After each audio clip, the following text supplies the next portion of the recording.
Hi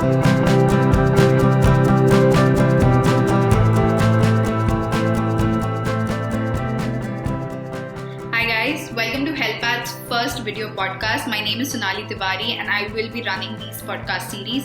Healthpad is an interesting initiative in the health tech space aimed at creating a healthier and happier society. Through these podcast series, we would be connecting you to various health professionals such as fitness influencers, fitness trainers, nutritionists, psychologists, doctors, with the aim of creating awareness in the health and wellness space. We have a very special guest with us today. She's a global aerialist and an acrobat. She started at a very young age and since then she's come a long, long way. She's trained celebrities, she's trained royalty, she herself is an Instagram influencer. We will be adding her Instagram handle in the description below. She's currently based out of Middle East and she aims at building a growing acrobatic community in the region. We'll talk about that and a lot more. Welcome, Melissa. Hi. Hello. How are you? I'm very good. How are you doing today?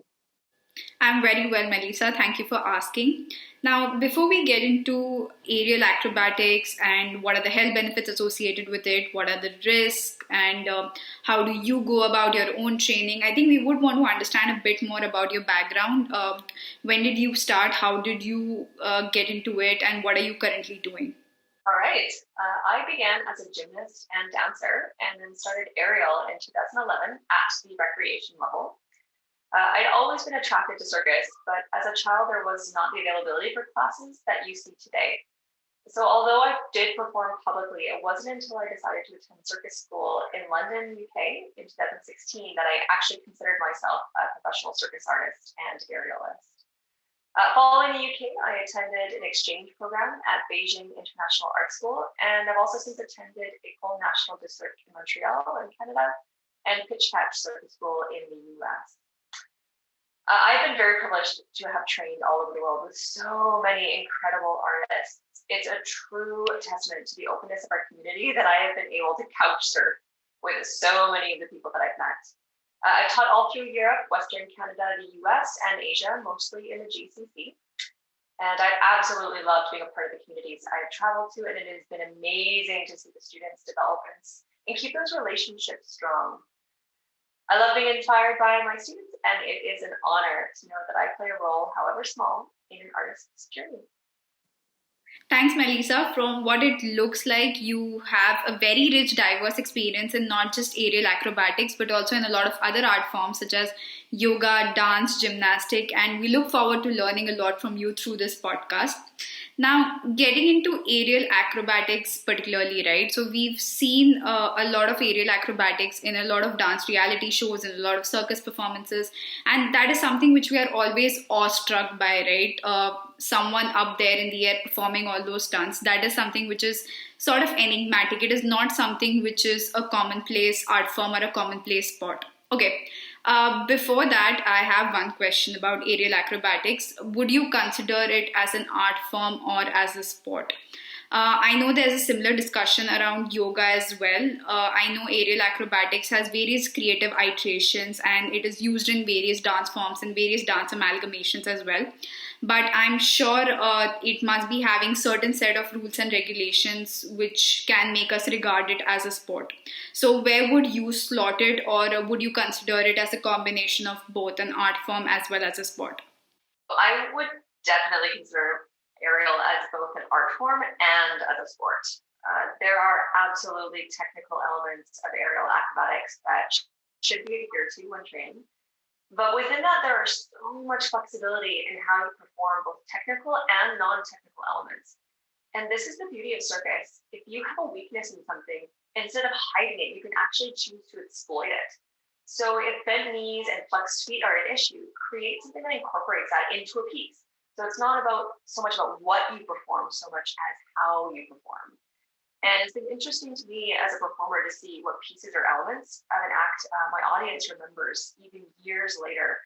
And I found that the parts that people remember are ones that don't necessarily show the crazy skills. Instead, it's how someone felt or the tone of an act.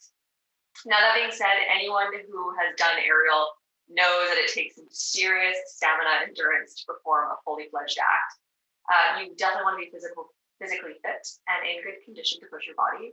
And as we see in circus, as we see circus develop in the social context, I think we do see a rise in the sport aspect because we are pushing our bodies harder than we have ever seen before. And to do this requires incredible physical fitness. If I had to choose one way to lean, however, I would say circus and aerial are more artistic than sporty. And this is due, I think, to the history of circus incorporating creativity and ensuring it is accessible to our communities. Absolutely, Melissa. I 100% agree with you over there. No matter what job you're pursuing, what sport you're pursuing, or what art form you're involved in, there is always a creative element which comes into play. And I think that is something which really sets you apart or sets your work apart. And I'm sure people like yourself in the aerial acrobatic community or the circus community, I'm sure they resonate with aerial acrobatics as an art form. Now, since you spoke a lot about fitness and endurance and stamina, I that brings me to my next question, which is what are the fitness considerations that you take into play while enrolling someone? I'm asking this because this is something which you're pursuing of creating a growing aerial acrobatic community in the region. So, are there any fitness considerations that you take into play? Let's just say I come to you saying that, Melissa, I want to enroll into this program. I want to learn aerial acrobatics. Is there a fitness checklist that you take into play, or is it something that you eventually progressively develop in every individual depending on their capabilities and eventually help them get there to where they can perform these really advanced acrobatics? I think that anybody who is interested in aerial can absolutely give it a try. It is nice to have a strong physical background coming in, but that does not preclude students from being able to join.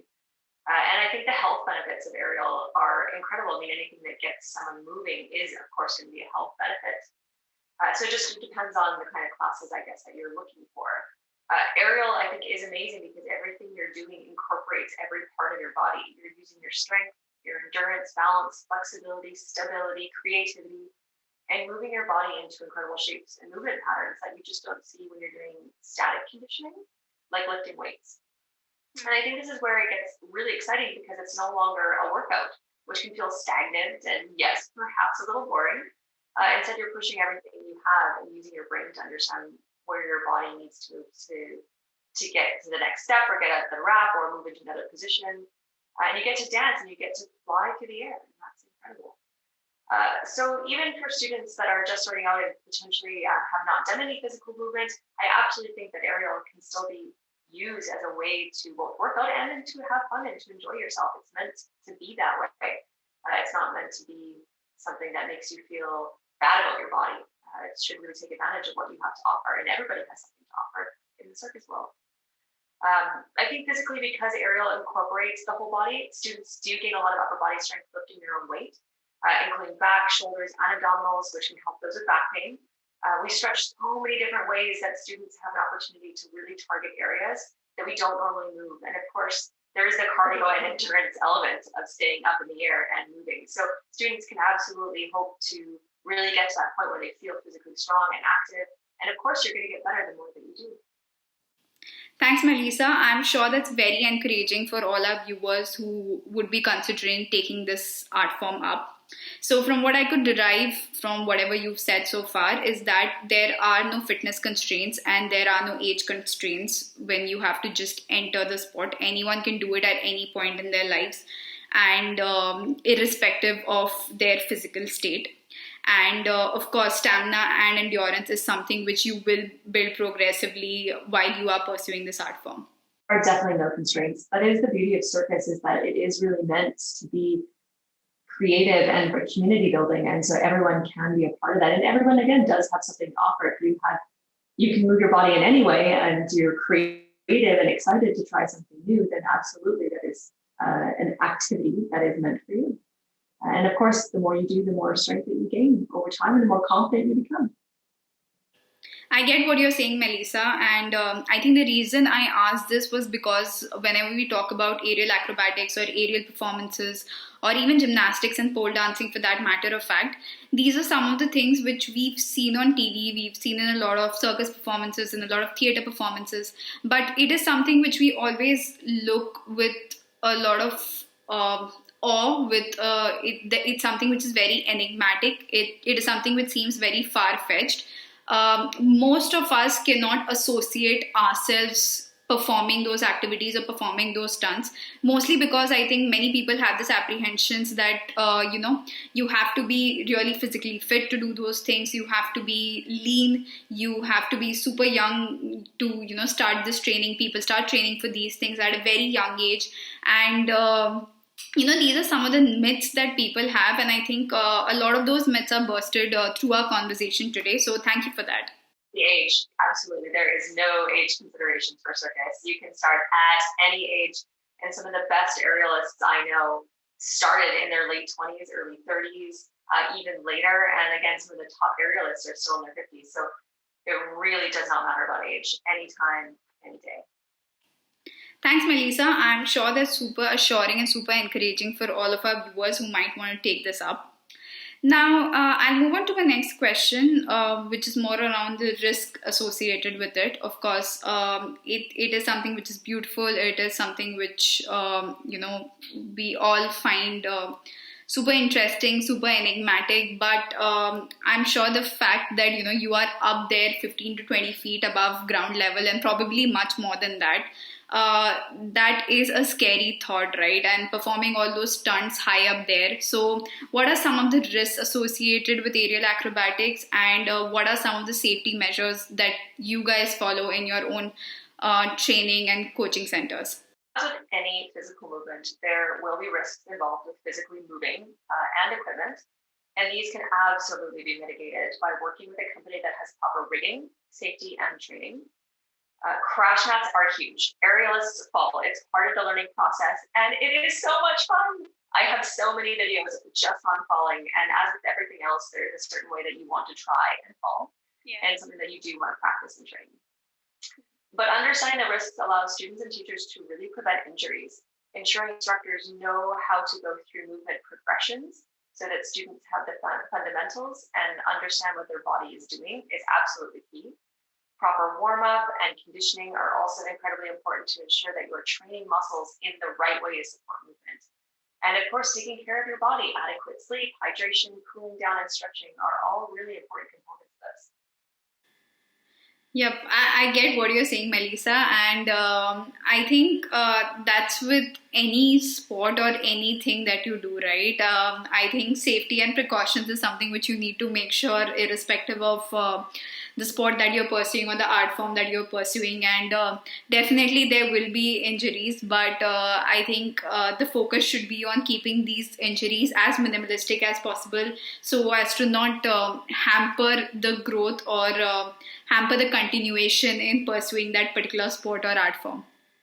Definitely. Bruises and the skin abrasions are going to be very common with aerial, but nothing should be more serious than that. Absolutely, Melissa. I get what you're saying, and I think so far our discussion would have definitely generated an interest among a lot of our viewers in terms of just pursuing it as an art form.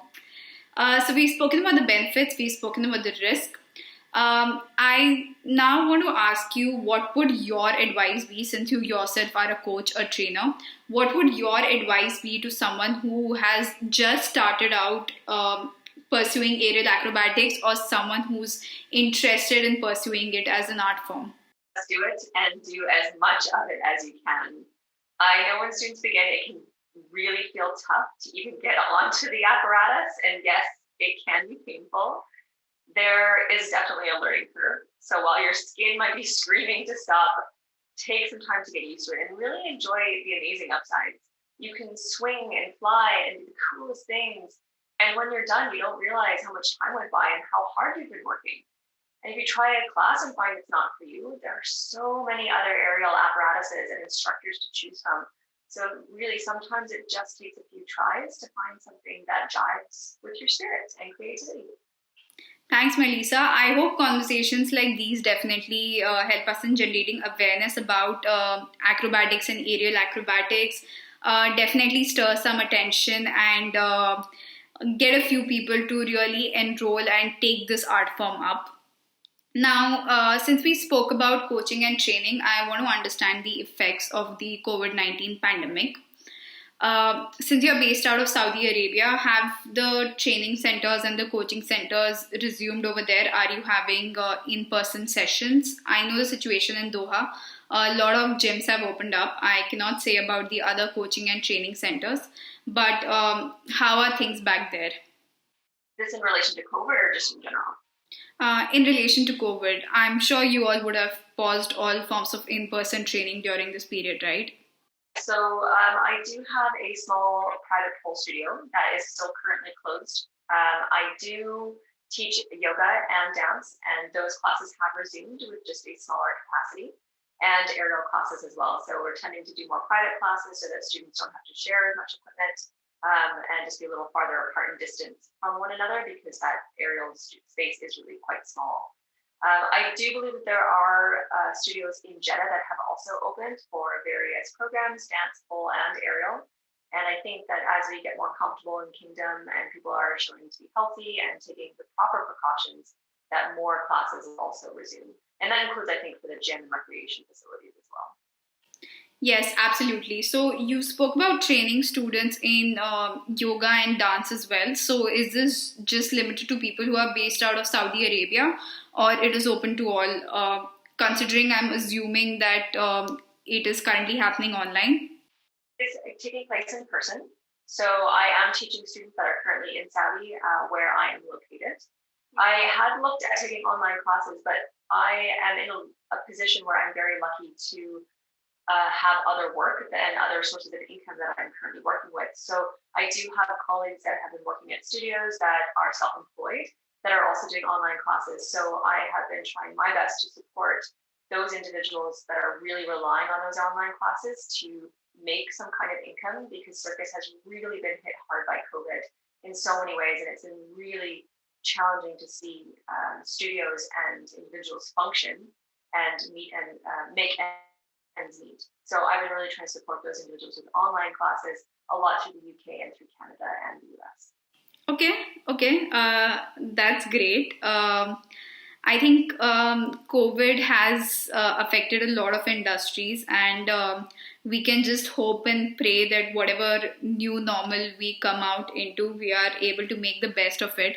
More and more people can get back to jobs, more and more people can get back to earning a livelihood, and just things get back to normal, the new normal, in the best way possible. Uh, I think to wrap it up, Melissa, we've had a great conversation. To wrap it up, I would want to understand, what does aerial acrobatics signify to you? Um, of course, the jobs that we do, for each one of us, they hold a different significance, they hold a different value, they hold a different meaning. So, if you have to summarize what aerial acrobatics means to you in about 2 to 3 lines, what would you say? A line or two. That might be a little challenging. Aerial really means so much to me in so many different ways. Training on my own is incredible because I have so much creative freedom to do what I want and how I want to do it, to play to my strengths and challenge myself. My body feels good and flexible, and I know I've used it in a way that supports longevity. As a fitness professional, taking care of my body is really important to me. But there's also this community aspect. Would I do aerial without it? Sure. But the community of circus artists and aerialists is the most welcoming and supportive community I've had the pleasure to be a part of. We all go through ups and downs and have trials and tribulations, but the community is there to share it all and will ultimately applaud the hard work it takes to be an aerialist, either recreationally or professionally. And that is something that is, I think, the essence of the circus community. It's a family. And performing and acrobatics have always been a part of who I am, but I define myself now as a circus artist. And that is such a fulfilling aspect of my life and has more meaning than I probably could put into words. Mm-hmm. Thanks, Melissa. I see the passion that you have towards a community that you are a part of. I see the passion towards a community that you're trying to build. And that is something which is very, very inspiring. And it was lovely talking to you, and we learned a lot of things. Thank you for being our first guest. Thank you so much. Yeah, it'd be nice to come visit and meet in person. Absolutely, Melissa. I look forward to meeting you in person as well. Thank you so much for your time today. I hope this podcast really helps both of us in terms of achieving our passions, achieving our interest, and achieving our sense of giving back to the community that we are part of in the best way possible. Good luck for all your future endeavors, and really thankful for this wonderful chat. Thank you very much. It was a wonderful opportunity to be able to join you today. Thanks, Melissa. Bye. Have a nice day.